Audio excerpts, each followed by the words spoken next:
karangan Al-Imam Nawawi rahimahullahu ta'ala. Kita masih lagi dalam babun muraqabah. Okey. Buang ekor dah. Bab muraqabah. Bab pada menyatakan bahawa perasaan Allah SWT sentiasa melihat dan mengawasi kita. Itu insyaAllah kita sambung hadis yang keempat dalam bab ni, ataupun hadis yang ke-63 daripada kitab ni. Hadis yang ke-63 dan hadis yang keempat dalam bab ni. Baik.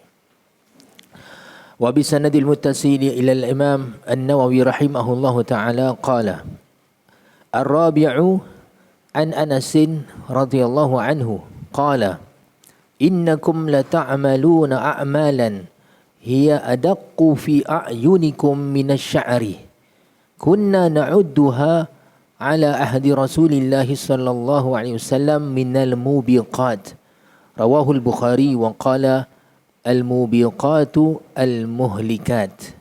Baik. Hadis yang keempat daripada Sayyidina Anas bin Malik radhiyallahu taala anhu berkata kepada orang-orang yang berada pada zaman beliau. Ini hadis ni kalau kita lihat, dia adalah kata-kata Sayyidina Anas. Dan Sayyidina Anas sahabat Nabi. Nampak no? Jadi kalau sekiranya hadis dalam ilmu hadis kalau satu hadis itu adalah kata-kata Rasulullah sallallahu alaihi wasallam ataupun kata-kata sahabat yang menceritakan tentang perbuatan Rasulullah sallallahu alaihi wasallam ataupun sifat Rasulullah SAW, describe sifat Nabi SAW, maka hadis ni dipanggil hadis marfu'. Hadis marfu'. Hadis yang diangkat kepada Rasulullah SAW. Tapi kalau kita baca macam hadis ini hanyalah kata-kata sahabat. Itu kata-kata Anas bin Malik. Yang ni para ulama hadis namakan sebagai hadis mauquf. Hadis mauquf. Baik, no? Jadi Anas bin Malik ini sahabat Nabi dan juga khadam yang khidmat Nabi sallallahu alaihi wasallam selama 10 tahun. Sejak Rasulullah sallallahu alaihi wasallam berhijrah ke Madinah. Anas bin Malik di kalangan sahabat Ansar yang asal penduduk Madinah. Ketika mana Nabi sallallahu alaihi wasallam berhijrah ke Madinah, kita pun tahu bahawa kebanyakan ahli Madinah telah pun beriman dengan Rasulullah sallallahu alaihi wasallam. Tapi mereka belum lagi bertemu dengan Rasulullah sallallahu alaihi wasallam. Mereka beriman. Macam mana boleh beriman? Sebab ada beberapa kalangan orang Ansar 2 tahun sebelum tu pergi buat haji di Mekah. Ketika sampai di Mekah, mereka berkemah. Berkemah di kemah masing-masing. Dan Rasulullah SAW mengambil peluang untuk berdakwah kepada mereka-mereka ni yang datang daripada luar Mekah, datang buat haji. Dan satu hari Nabi SAW lalu pada satu kemah pada satu malam tu, bukan hari, waktu malam, Nabi dengar ada orang-orang bersembang dalam satu kemah tu. Jadi Nabi SAW pun tegur mereka, kamu daripada mana? Mereka kata, kami daripada Yathrib.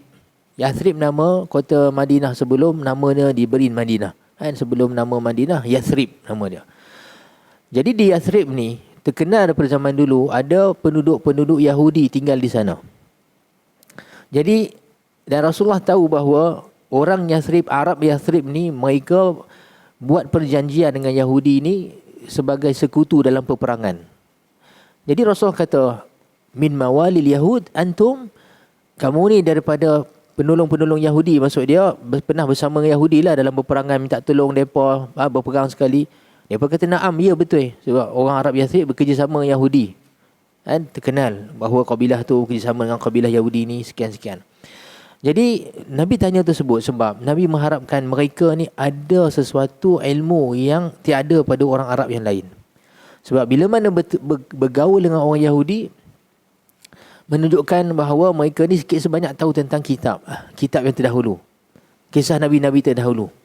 Yang mana orang Arab kebanyakan tak tahu. Sebab mereka dipanggil sebagai ummiyun. Yang ni orang Arab dipanggil sebagai ummiyun yang buta huruf. Dalam erti kata lain, bukan setakat tak boleh membaca menulis. Maksud dia mereka tak ada kitab yang untuk jadi reference mereka, rujukan mereka. Satu ilmu mereka yang diwarisi tak ada. Nampak no? Mereka ni beramal dengan amalan-amalan yang hanya diwarisi apa yang mereka dapati, dan mereka tengok mak pak tok mereka buat dulu. Lepas tu dia panggil ummiyin. Jadi Rasulullah SAW mengharapkan moga-moga mereka ni ada sesuatu ilmu tentang para Nabi. Jadi Nabi SAW pun bagi tahu pada mereka bahawa aku adalah utusan Allah dan Nabi yang terakhir. Nabi dakwah pada mereka.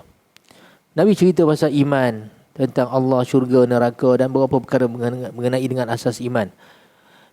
Bila Rasulullah cerita perkara tersebut, mereka yang 6 orang ni di kalangan ahli Yathrib ni saling berpandangan satu sama lain. Bakat pandang-pandang. Sebab apa? Sebab mereka biasa dengar orang Yahudi kata apa.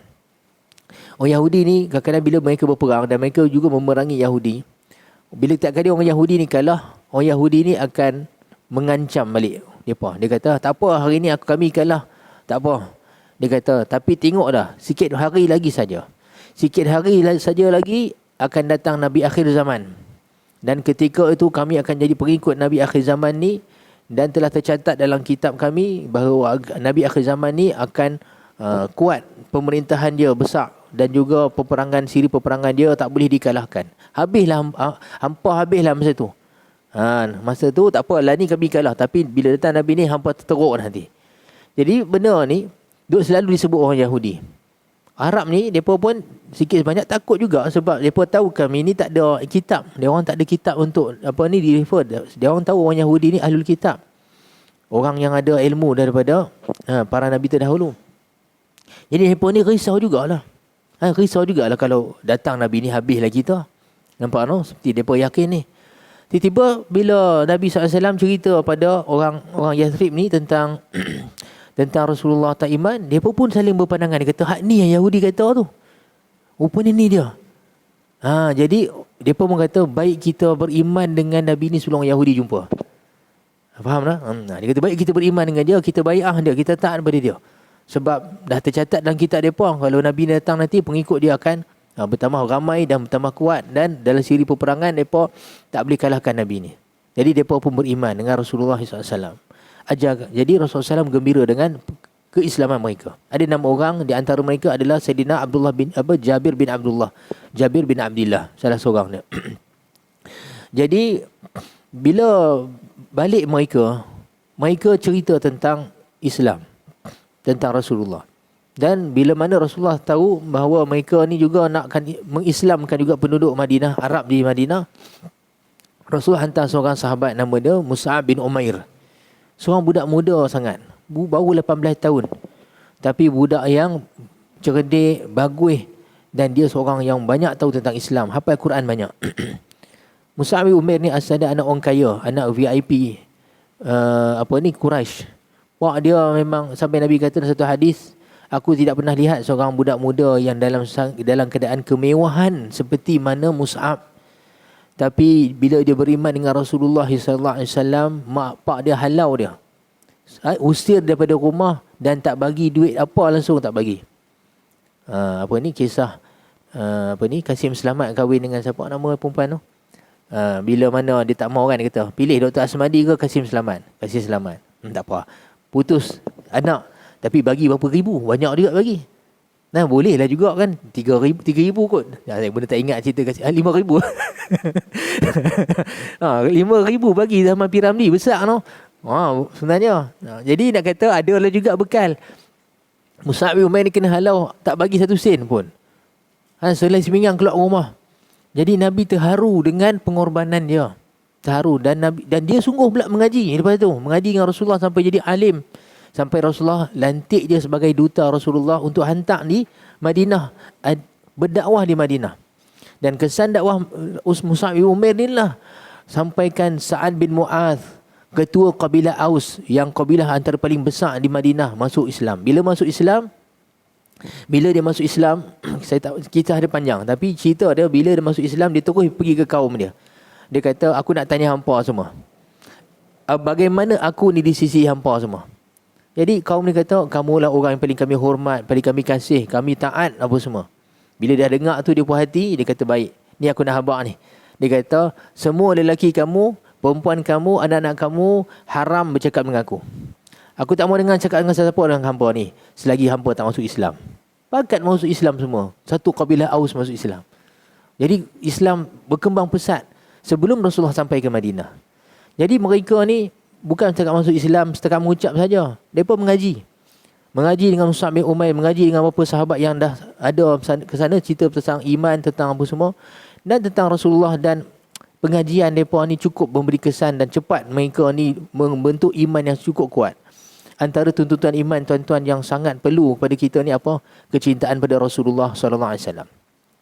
Jadi dalam masa 2 tahun sahaja tuan-tuan mereka dah Islam, Rasulullah tak sampai lagi, tapi hati mereka sangat meluap-luap rasa sayang kasih dengan cinta daripada Rasulullah sallallahu alaihi wasallam. Saya nak cerita hadis-hadis bukti terlalu banyak, tapi kita ringkaskan cerita. Jadi sebab itulah bila hijrah Nabi SAW tuan-tuan, mereka ni sangat teruja, sangatlah gembira menunggu Rasulullah SAW datang. Jadi bila datang si Rasulullah SAW tuan-tuan, mereka cari peluang bagaimana nak berbakti, nak khidmat Nabi SAW. Macam-macam kalau kita baca kisah. Sebab kasihnya dan sanjung dan agungnya mereka pada Rasulullah SAW, orang Ansar ni. Jadi masa tu ada seorang perempuan namanya Ummu Sulaim. Ummu Sulaim ni cepat Nabi tindakan. Nabi mai saja terus dia datang jumpa Rasulullah SAW. Dia kata, wahai Rasulullah, aku ada anak ni, nama dia Anas. Nama dia Anas. Ni budak bagus. Budak beradab, budak yang insya-Allah dengar cakap, budak cerdik. Dia kata, aku serahkan anak ni pada kamu ya Rasulullah, dia khidmat kamu. Apa kamu perlu buat kerja apa semua, suruh dia buat. Serah tu anak. Sebenarnya peluang besar, bukannya kita bagi anak kepada, yalah, bayangkan bagi anak ke Rasulullah SAW, suruh khidmat Rasulullah. Sebenarnya secara tak langsung dia dapat ilmu banyak daripada Nabi SAW. Nampak no? Dapat ilmu banyak. Jadi Anas bin Malik ni khidmat Nabi SAW tuan-tuan sejak umur dia 10 tahun. Sampailah Rasulullah SAW wafat pada usia Nabi 63 tahun. Umur Anas bin Malik ni 20 tahun. 10 tahun Nabi SAW berada di Madinah, Anas bin Malik pun 20 tahun. Dan Nabi SAW pernah doakan kepada Anas bin Malik ni, Nabi doakan semoga usia dia panjang, harta dia dilimpahkan, anak-anak dia ramai. Dan sungguh seperti mana doa Nabi SAW, usia dia panjang, anak dia cukup ramai, sampai dia kata dia cucu dia saja ratus. Cucu dia saja ratus, dia kata. Baik. Jadi satu kelebihan Anas bin Malik ni, bayangkanlah duduk dengan Nabi SAW, duduk dengan Rasulullah, tengok perbuatan Rasulullah, dengar kata-kata Nabi SAW tiap hari. Yang Nabi dah khidmat Nabi sentiasa bersama dengan Rasulullah kan. Jadi setiap perbuatan Rasulullah tu adalah ilmu. Sebab Rasulullah ni nama pun Rasulullah, utusan Allah. Diutuskan untuk ajak pada manusia segala-gala ilmu. Termasuklah perbuatan Rasulullah tu semua ilmu. Jadi Anas bin Malik ni kalau tak dengar kata Nabi pun, tengok Rasulullah tu pun dah cukup banyak ilmu dia dapat. Kemudiannya manfaatnya apa? Dia hidup usia panjang. Rasulullah wafat pun umur dia baru 20 tahun. Jadi banyaklah golongan mereka yang tak sempat bertemu dengan Nabi SAW datang belajar dekat Anas bin Malik. Generasi yang kemudiannya lepas zaman sahabat ni, mereka dipanggil sebagai At-Tabi'in. At-Tabi'in ni ramai belajar daripada Anas bin Malik. Sebab itulah kalau kita baca kitab hadis ni, tuan-tuan perempuan rahimakumullah, kita akan lihat antara yang banyak meriwayatkan hadis Nabi SAW, Sayyidina Anas bin Malik. Antaranya Sayyidatina Aisyah, antaranya Sayyidina Abdullah bin Umar, antaranya Sayyidina Abu Hurairah. Dan kalau kita lihat mereka ni semua budak-budak muda sebenarnya pada zaman Nabi sallallahu alaihi wasallam. Nampak tak budak-budak muda. Hatta Sayyidah Aisyah isteri Rasulullah SAW, kita pun tahu kan, dia muda sangat masa Rasulullah wafat, umur dia lebih kurang 18 tahun. Lepas tu usia dia panjang, tapi dia antara yang banyak tahu tentang ilmu Rasulullah, sunnah Nabi sallallahu alaihi wasallam, terutamanya perkara-perkara yang orang lelaki tak boleh nak tahu. Cerita dalam tandas, cerita dalam bilik ayak, cerita dekat bersama isteri. Ni ilmu ni ada pada Sayyidatina Aisyah. Lepas tu ilmu Sayyidatina Aisyah pun ilmu yang tinggi sangat, sampai ramai belajar dengan Sayyidatina Aisyah. Begitulah kisah dia. Jadi tuan-tuan, puan-puan rahimakumullah, Anas bin Malik ni kemudian hidup panjang sampailah beberapa zaman dan beliau sempat juga menghadapi zaman-zaman fitnah. Zaman fitnah bermula selepas pembunuhan Sayyidina Uthman bin Affan radhiyallahu taala anhu, yang dibunuh dalam keadaan yang dizalimi. Beliau dizalimi, disembelih, dibunuh dalam keadaan dia tengah baca Quran dan berpuasa. Tapi dia berpuasa pun sebab Nabi dah pesan awal-awal dah. Nabi pernah pesan, kata kamu akan diuji Allah Taala dengan ujian dan dahsyat.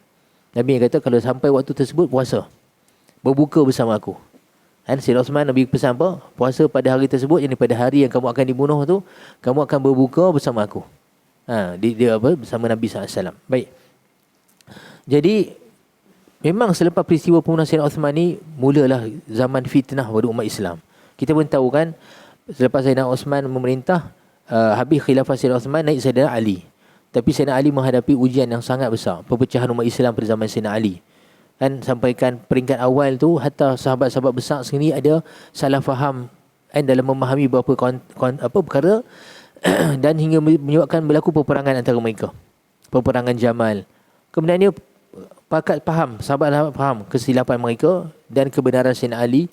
Kemudiannya peperangan Siffin antara Sayyidina Ali dengan Sayyidina Muawiyah. Nak kata fitnah besar. Sedih kalau kita baca kisah ni.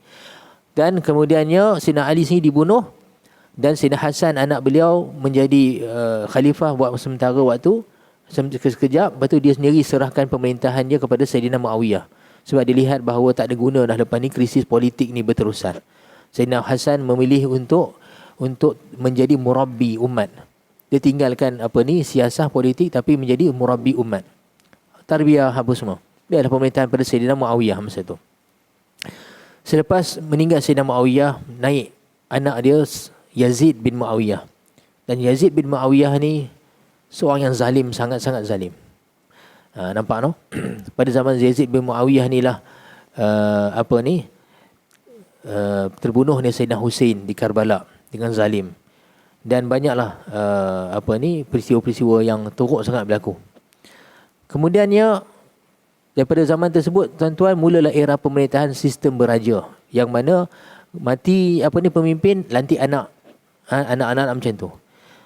Hingga kan nak kata lama ni Anas bin Malik hidup ni hatta zaman Abdul Malik bin Marwan. Pemerintahan Abdul Malik bin Marwan, ketika itu ada Abdul Malik bin Marwan ni anak pada Marwan bin Hakam. Semua ni mereka ni Bani Umayyah, keturunan Umayyah. Kemudiannya pada zaman tersebut Abdul Malik bin Marwan ni, tuan-tuan, pemerintah mereka di Syam, di Syria. Dan pusat pemerintahan dia di Dimashq. Damsyik lah bahasa kita sebut, Damsyik kan. Damaskus. Dan masa tu, sebelum tu sebenarnya ada mereka-mereka yang tak puas hati dengan pemerintahan Abdul Malik bin Marwan atau pemerintahan Bani Umayyah ni, mereka pun pakat ada pemerintahan sendiri-sendiri. Abdullah bin Zubair di Makkah, Mus'ab bin Zubair di Iraq. Tapi zaman Abdul Malik bin Marwan ni, dia ada ketua tentera dia, nama dia Al-Hajjaj bin Yusuf Al-Thaqafi.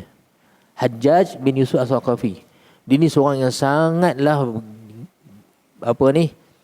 perongoi, ganas dan yang zalim lah tuan cerita. Zalim sangat.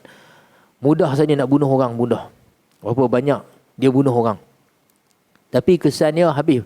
Pemerintahan yang bersifat tak setuju dengan Bani Umayyah ni habis, dikalahkan satu demi satu. Sampailah dia bunuh sahabat Nabi Abdullah bin Zubair, anak Zubair bin Awam. Dia bunuh. Jadi pada zaman tersebut, nak katakan pada zaman tersebut hatta Anas bin Malik masih hidup. Anas bin Malik masih hidup lagi. Dan Hajjaj ni sendiri pernah peleceh Anas bin Malik.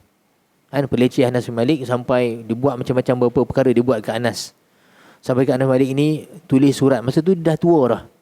Dia tulis surat dekat raja masa tu, Abdul Malik bin Marwan. Dia kata apa?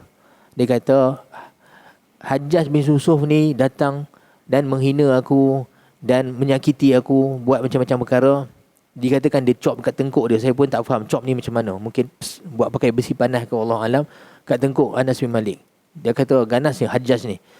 Jadi Anas bin Malik kata kat Abdul Malik bin Marwan, raja masa tu, dia kata orang Yahudi, dia kata kalau dia jumpa seorang yang pernah khadam Nabi mereka, yang khidmat Nabi mereka, nescaya mereka basuh kaki khadam Nabi mereka ni.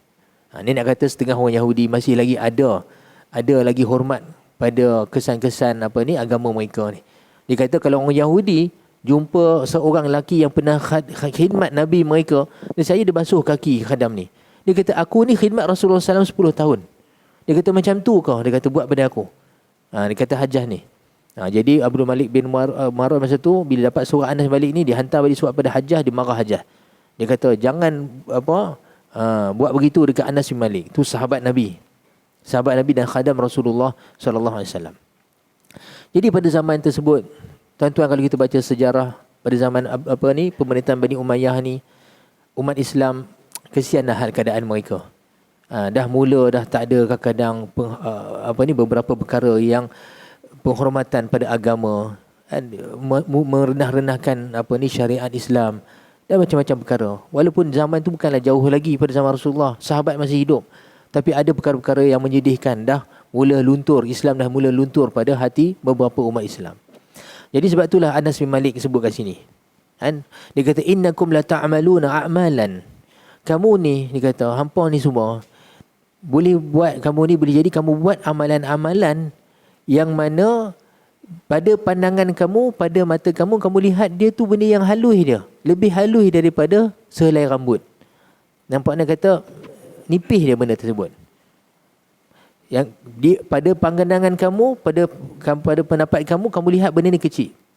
Sedangkan dia kata kami dulu pada zaman Rasulullah SAW, kami lihat dia di kalangan mubiqat. Benda hampa buat ni kami anggap mubiqat. Mubiqat, Imam Bukhari sini kata apa? Muhlikat, benda yang membinasakan. Dan orang Arab tidak akan sahabat Nabi SAW ni biasa ni faham kataan halaka, sama dalam Quran ataupun dalam hadis. Halaka maksud dia neraka, binasa ni maksud dia neraka lah. Sebab tu mereka ni cukup takut bila ada hadis Nabi SAW yang Nabi kata halaka, binasa lah. Sebab kebanyakan mereka faham neraka lah. Dan mereka orang paling takut tentang azab Allah SWT. Jadi pada hadis ni, tuan-tuan, puan-puan rahimakumullah, Anas bin Malik nak kata bahawa begitulah para sahabat. Rasulullah SAW mentarbiah sahabat ni, mendidik para sahabat dan memasak iman dalam jiwa mereka ni sehinggakan mereka ni cukup takut perkara-perkara yang boleh mengundang kemurkaan Allah SWT. Nampak no? Ini satu benda yang kita kena faham dan kita kena tahu bahawa sahabat ni itu sifat dia. Supaya kita jangan hari ni baca sirah ataupun kita jumpa beberapa perkara tentang sahabat yang kita ada persangka yang tak elok. Sebab sahabat ni orang yang paling kuatkan iman. Yang kita akan baca sejarah, kita akan dapati mereka ni cukup lari daripada perkara-perkara yang boleh mengundang kemurkaan Allah SWT. Cuma nak kata, boleh jadi kita akan jumpa beberapa hadis Nabi SAW, ada sahabat buat kesilapan. Tapi kita akan lihat, kalau mereka tu orang yang beriman, mereka akan rasa takut dengan kesilapan yang mereka buat tu, dan mereka ni tak malu untuk mengadu pada Nabi SAW dan minta Nabi SAW tolong istighfar untuk dosa mereka. Macam kisah seorang lelaki dalam Sahih Bukhari. Nampak no? Dia seorang lelaki, nak kata lelaki Arab pula. Dia kata pada bulan Ramadan, dia kata isteri aku dah buat kerja, terselak satu benda kaki dia macam tu lah. Jadi dia kata aku terus terpa isteri aku dah, lepas tu dah bersama dengan dia. Tapi bila dah berlaku, dia punya takut, dia kata habis lagu, dia kata bulan Ramadan batalkan puasa sebab bersama isteri. Dia pergi mengadu kat kaum dia kata macam mana nak buat noh? Dia kata macam nak buat. Kaum dia dengar, hang duk buat lagu ni kat bulan Ramadan. Dah kata. Dia pun punya takut, dia kata aku takut lagi satu kampung kita terima bala. Hang pergi jumpa Nabi cepat. Dia berkata sampai kampung dia kata hang keluar cepat dari kampung. Takut dia duk buat lagu tu, Allah Ta'ala hantar bala dekat satu kampung. Nak kata bertambah risau dia mereka ni, takut. Satu kampung takut. Dan dia pula kawan satu kampung duk kata lagu tu, pakat keluarlah jumpa Rasulullah. Pergi jumpa Rasulullah tu dan keadaan yang cukup menakutkan. Dia kata aku ni habislah ya Rasulullah, binasa. Dia kata apa? Dia pun cerita. Dia kata tadi aku dah terlanjur lah dengan isteri aku, kata. Lepas tu Nabi SAW kata tak apa, sekarang ni bebaskan seorang hamba. Ya Rasulullah, aku tak ada hamba nak dibebaskan. Sebab kafarah pertama dia buat kesilapan tersebut, kena kafarah bebaskan satu hamba. Baik, Nabi SAW kata kalau macam tu tak boleh bebaskan hamba, kata bagi puasa 2 bulan berturut-turut. Wahai Rasulullah, kata hak puasa wajib ni pun kata aku tak tahan. Nak suruh puasa maksud dia masalah tak tahan dia tu macam tu lah kan. Dia kata hak nak 2 bulan dekat, kata hak yang ni pun dah tak tahan, dia kata 2 bulan berturut-turut. Jadi Nabi SAW kata bagi makan kepada orang miskin. Dia kata wahai Rasulullah, aku tak ada apa nak bagi makan. Nabi kata tak apalah, macam tu duduk Ustaz. Nampak no? Bagi makan kepada 60 orang miskin. Jadi dia pun duduk. Nabi kata tak apa, duduk. Kemudian dia ada datang seorang pada Nabi SAW bagi beberapa guni makanan. Bagi maksudnya barang makanan pada Nabi SAW. Nabi kata, hang, ambil ini, pergi bagi-bagi orang fakir miskin sebagai kafarah perbuatan kamu. Lepas tu dia kata, wahai Rasulullah, tiadalah seseorang di antara pintu depan Madinah dengan pintu belakang Madinah ni orang lebih fakir daripada kami, wahai Rasulullah. Nabi tergerak kata, ambil lah, bagi makan keluarga hang. Lepas tu dia bawa balik makanan tu. Dia kata dekat kaum ni kata, dia kata, hampa ni aku dapat fatwa daripada hampa ni semua yang keras. Aku dapat daripada Rasulullah SAW rahmat. Tidak kata. Tapi saya nak cerita dalam kisah ni tuan-tuan. Kita akan lihat para sahabat ni nampak dia cukup takut sesuatu perbuatan dia perbuat. Boleh jadi tersilap buat. Tengok perempuan daripada kabilah Juhainah yang kita baca hadis. Datang kepada Nabi SAW mengandung. Dan dia mengaku kata, ya Rasulullah ni mengandung sebab zina. Dia kata, tolong laksanakan hukum hudud pada aku. Nampak? Kemudiannya Nabi kata dekat penjaga dia ataupun wali dia, dia kata jaga elok-elok, jaga perempuan ni elok-elok sampai dia lahirkan anak, kemudian baru datang pada aku. Selepas selesai, Nabi SAW perintahkan sahabat rejam dia. Rejam meninggal. Betul Rasulullah sendiri solat jenazah perempuan tersebut. Sampai Sayyidina Umar tanya, dia kata, tusalli alaiha ya Rasulullah waqad zanat, wahai Rasulullah, kamu solat ke atas jenazah perempuan ni sedangkan dia dah berzina. Nabi kata, laqad tabat. Sebenarnya dia telah bertaubat. Laqad tabat taubatan. Dia telah bertaubat dengan satu taubat. Law qussimat ila 70 ahli Madinati lawasa'athum. Kalau taubat dia tu, satu tadi tu, taubat yang dia buat ni, dibahagikan kepada 70 ahli Madinah. Dia kata nescaya dapat meliputi mereka semua. Dapat cover semua mereka. Nampak no? Jadi nak cerita, kita akan baca sahabat-sahabat ni orang cukup takut. Takut dengan perbuatan-perbuatan walaupun dia tu kecil. Sayyidina Abu Bakar Siddiq, dia ada seorang hamba. Sayyidina Abu Bakar ni ada hamba, dia serve dia, bagi makanan apa semua pada Sayyidina Abu Bakar. Dan Sayyidina Abu Bakar ni adat kebiasaan dia akan tanya, ni daripada mana ni? Makanan ni daripada mana? Dia akan beritahu daripada sekian. Baik. Bila dia pasti betul-betul halal, dia akan makan. Nak jadi cerita, satu hari Sayyidina Abu Bakar terlupa tanya. Dia pun makan. Jadi hamba dia kata, wahai Abu Bakar, dia kata, selalunya hang tanya aku makanan daripada mana, tapi hari ni hang tak tanya. Jadi aku nak beritahu, makanan hari ni aku bagi ni, dia kata zaman jahiliah dulu, aku ni dulu tok dukun. Pernah ada profession sebagai dukun. Yang ni, menilik ni apa semua. Dan pernah aku dapat upah daripada dukun-dukun ni. Dan daripada kedukunan ini. Dan ni makanan hari ni aku beli ni daripada duit tersebut. Sayyidina Abu Bakar dengar tu, terus dia jolok tegak dia sampai dia muntahkan apa benda yang ada daripada perut dia. Daripada perut dia. Ni nak kata takutnya mereka dulu benda-benda yang haram. Jadi banyak contoh kalau nak cerita betapa tingginya iman para sahabat. Nampaknya tinggi iman sahabat. Jadi sebab tu Sayyidina Anas bin Malik, bila sampai zaman selepas zaman sahabat ni, zaman tabi'in, zaman dah ada orang Islam yang iman mereka dah tak kuat. Ilmu pun tak berapa nak ada sebab tak belajar pun daripada sahabat-sahabat. Dan mereka buat perbuatan-perbuatan yang dah mula jauh daripada Islam. Kemudian Anas bin Malik kata, kamu lihat benda ni kecil. Kamu lihat menjadi perkara-perkara sebenarnya kecil. Tetapi kami dulu di zaman Nabi SAW, kami anggap dia perkara yang besar dan perkara yang dipanggil muhlikat, mubiqat. Benda yang boleh mencampakkan kami ke dalam api neraka. Mereka takut. Kita hari ini merendahkan benda tersebut. Jadi tuan-tuan, sebab itulah kita kena muhasabah diri juga pada hadis ini untuk kita lihat parameter iman kita. Iman, tuan-tuan, kalau kita nak tahu iman tu kuat ke tak, kita akan rasa benda dosa tu besar, takut. Benda walaupun mungkin kecil-kecil, benda tu mungkin bagi orang lain kecil, tapi kalau kita rasa benda tu takut, besar, macam bohong lah. Orang kalau biasa bohong ni, dia tak heran. Alah, sikit-sikit dia bohong, tak apa kot. Tapi kalau orang betul-betul beriman, dia tak berani langsung nak cakap bohong. Walaupun benda tu bentuk gurauan ataupun apa yang kita panggil sebagai bohong sunat. Bohong sunat, tak apa. Dia takut sebab ada hadis Nabi SAW. Pertamanya, sebab itulah iman ni saya selalu sebut. Iman ni, tuan-tuan, tak ada namanya iman kalau tak ada ilmu. Iman mesti dengan ilmu.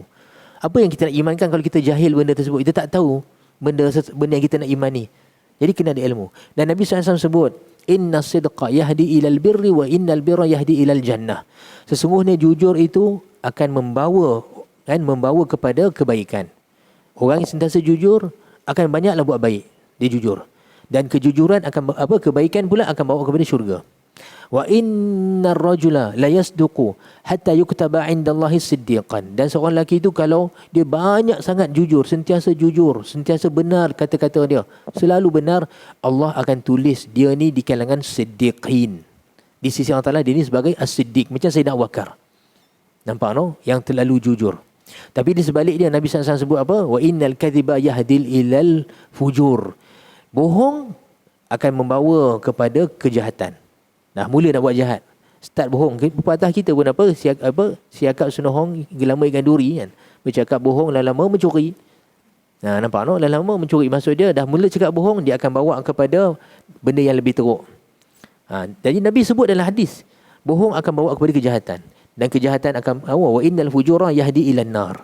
Tapi kejahatan akan bawa pula kepada neraka. Jadi orang yang baca hadis ni, kemudian hadis tu Nabi kata wa inna rajulan la yakdhibu hatta yuktaba 'indallahi kadzaban. Dan seseorang lelaki itu kalau dah banyak sangat bohong, Allah Taala akan tulis di sisi dia seorang yang kadzab. Jadi pembohong, pendusta. Nak ke catatan nama kita ni si Allah Taala ni dia ni pembohong. Hatta di sisi manusia kita tak suka. Semua orang tahu, dapat berita daripada mana? Dia tu tak payah percaya kata. Dia tu kalau cakap 99 bohong, satu hak betul. Kalau kita dapat label macam ni tuan-tuan, kalau orang betul-betul dia jaga maruah diri, harga diri dia tak suka nama dia diviral sebagai pembohong. Nampak no? Melainkan orang dah rosak dhamir dia, jiwa dia dah rosak, dia tak kisah. Hampa cakaplah apa pasal aku, peduli apa aku kata. Orang macam ni maksudnya dhamir dah rosak. Jati diri dah tak ada. Tapi orang yang bagus, orang yang betul-betul yang kata sepatutnya fitrah dia tak suka nama dia dipanggil sebagai pembohong. Jadi begitulah tuan-tuan, kalau kita orang beriman sepatutnya, kadang-kadang setengah orang dia nampak bohong ni benda kecil, tapi orang beriman sungguh-sungguh dia takut bohong.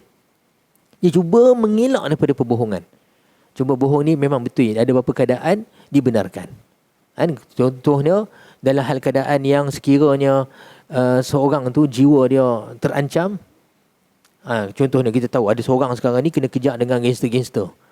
Nak kena katuk dah dengan apa semua. Memang kalau dapat kawan-kawan gangster ni kata memang katuk mati. Dia menyuruh satu tempat. Kita nampak. Kata orang gangster nampak. Kata. Nampak tak kata orang lelaki sekarang ni. Kita nak kata ya ada kat sana. Supaya kita tak bohong. Mana boleh masa ni hukum ni haram. Kita cubalah.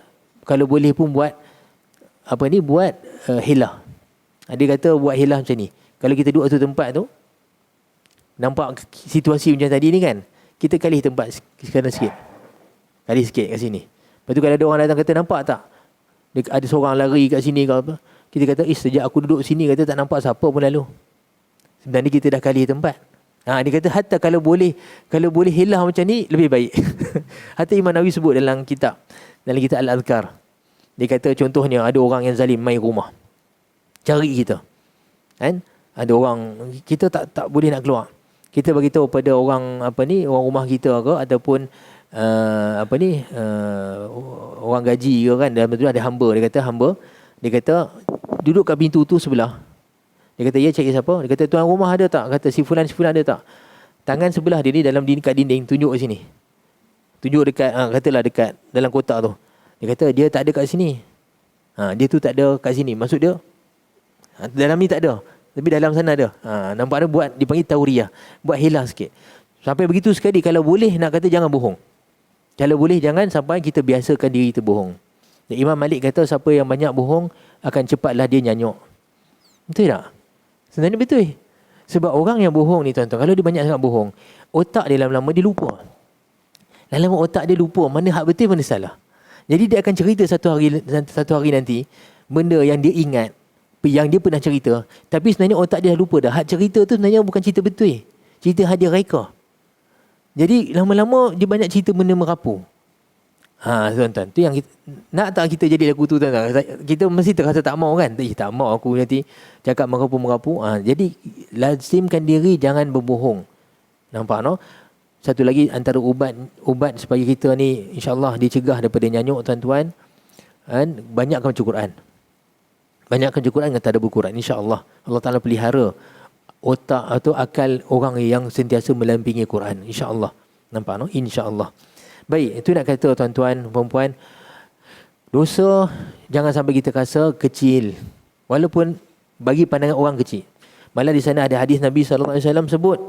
Dia kata, Nabi SAW sebut, mafhum hadis tersebut, orang beriman, dosa kecil yang berlaku pada diri dia, dia rasa seperti gunung atas kepala. Macam mana ada benda sekarang ni tergantung atas kepala kita besar, tuan-tuan. Nampak tu kita seriau.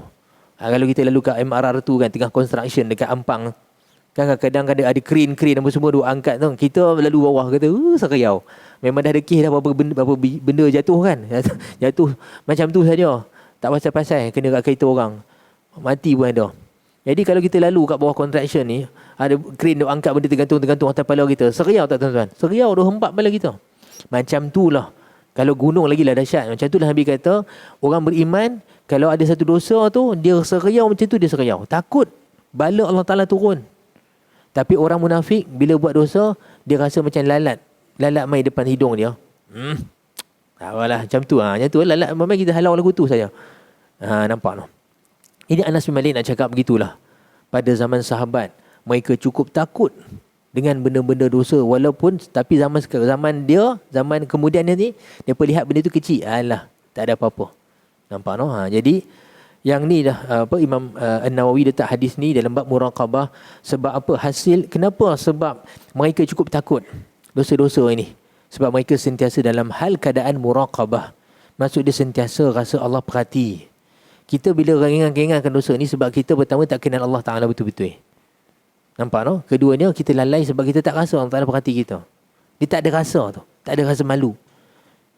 Nampak no? Baik. Yalah.